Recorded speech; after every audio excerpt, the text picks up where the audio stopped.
Student-Centered Learning by NicholasK.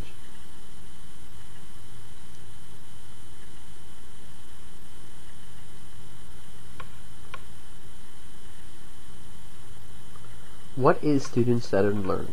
Student-centered learning is the learning that focuses on the needs and abilities of the individual students in the classroom. They focus on topics that are meaningful and relevant to the students' lives, which will lead to students being more motivated. Students will become more actively engaged in their curriculum, which will help them to understand it. Through student-centered learning, students are able to make some choices about their learning.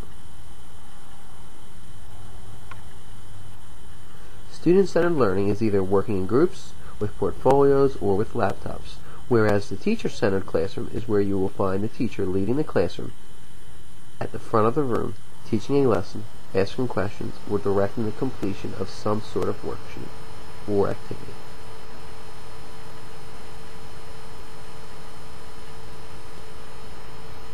As with anything, there are pros and cons to student-centered learning. The pros seem to outweigh the cons until you think about the NCLB and how this type of teaching could affect student success on tests.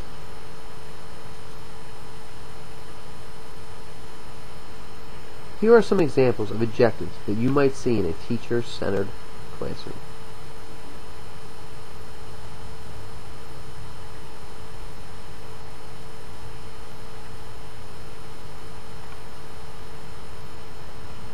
Here are some pictures of teacher-centered classrooms.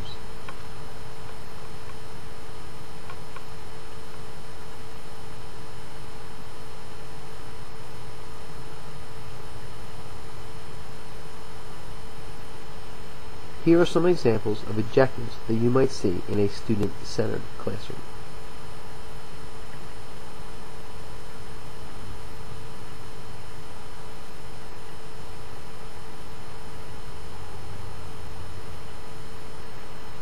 Here are some pictures of students in a student-centered classroom.